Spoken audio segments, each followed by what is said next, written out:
Cordial saludo, mi nombre es Nilson Alexander Pérez Solarte, estudiante de Ingeniería de Telecomunicaciones en el CEP Valledupar, en la Universidad Nacional Abierta y a Distancia, UNAD. Les presento mi documento de identificación.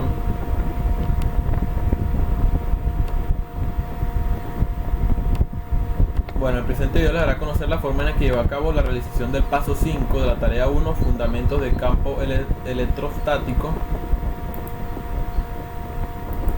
El paso 5 nos dice que debemos implementar el laboratorio virtual en el análisis de circuitos utilizando el simulador kit de construcción de circuitos CD de la Universidad de Colorado.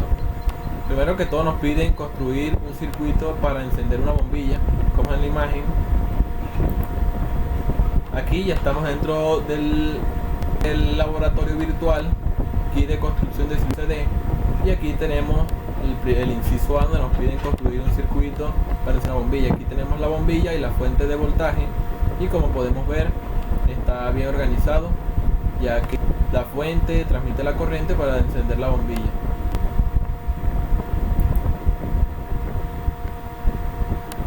Explicar lo que sucede con el brillo de la bombilla cuando se cambia el voltaje en la fuente. Cuando se cambia el voltaje en la fuente, el brillo cambia.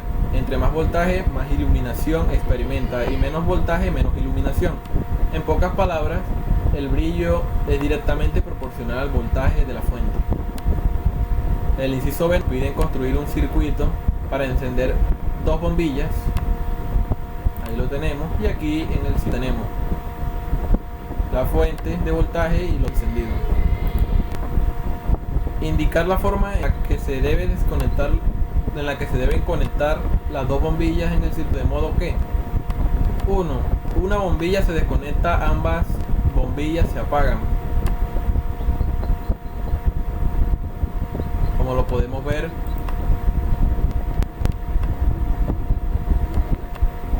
tenemos la fuente y tenemos las dos bombillas apagadas debido al interruptor que se desconectó, o sea que el circuito se abrió.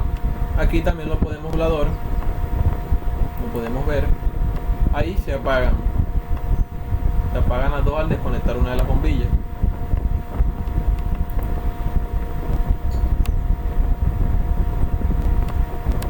Dice, para que el desconectar una de las bombillas ambas se apaguen, debemos crear un circuito en serie, ya que al desconectar o abrir una de las entradas de corriente, la bombilla queda sin energía, como lo muestra la siguiente imagen. La imagen que les mostré, que es el mismo que está montado en el laboratorio virtual. Segundo, si una bombilla está desconectada, la otra bombilla permanezca encendida.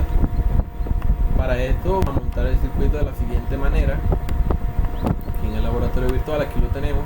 Como vemos, hemos conectado el circuito, las dos encienden. Si abrimos el circuito en esta parte, desconectamos una bombilla, la otra permanece encendida. Para poder apagar una de las bombillas y que la otra quede encendida, debemos crear un circuito paralelo, como se muestra a continuación, ya que al hacer este montaje podemos ver que si se desconecta una de las bombillas, la otra la sigue alimentando la fuente de voltaje, enviando corriente y permitiendo que ésta encienda. En el inciso C nos piden diseñar un circuito con dos resistencias conectadas en serie y otro circuito con dos resistencias conectadas en paralelo. El circuito debe tenerse una fuente.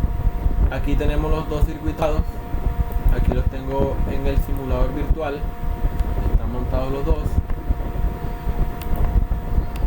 En este nos piden comparar con la corriente y el voltaje a través de cada resistencia para circuito, utilizando los medidores virtuales de corriente y voltaje. Como podemos ver, aquí el voltaje en todo el circuito es igual en el circuito paralelo, y la corriente se divide entre dos, es decir, entre las resistencias que hay. Tenemos que la fuente está experimentando una corriente de 1.8 y dividido entre 2 sería 0.9 amperios. Aquí en el circuito tenemos que corriente está cambia, pero para las dos resistencias es igual 0.25 amperios, pero estas dos están cambiando con respecto a la fuente.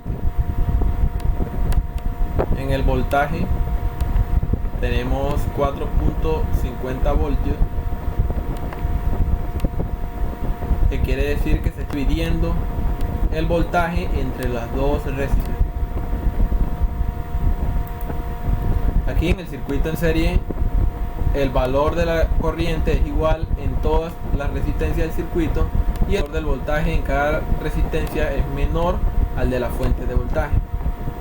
Para el circuito paralelo, el voltaje es igual en todo el circuito, pero la corriente sí se divide la misma proporción para cada una de las resistencias. Segundo, medir la intensidad de corriente total en cada circuito. Aquí tenemos, y para el circuito en serie es 0.45. Aquí también lo podemos ver en el simulador virtual, los dos valores. 3. Calcular a través de la ley de Ohm la intensidad de corriente total en cada circuito. Recuerde el concepto de resistencia equivalente. Aquí tenemos la fórmula de la ley de Ohm. Voltaje igual a corriente por resistencia. Aquí despejamos a la corriente para lo que nos piden.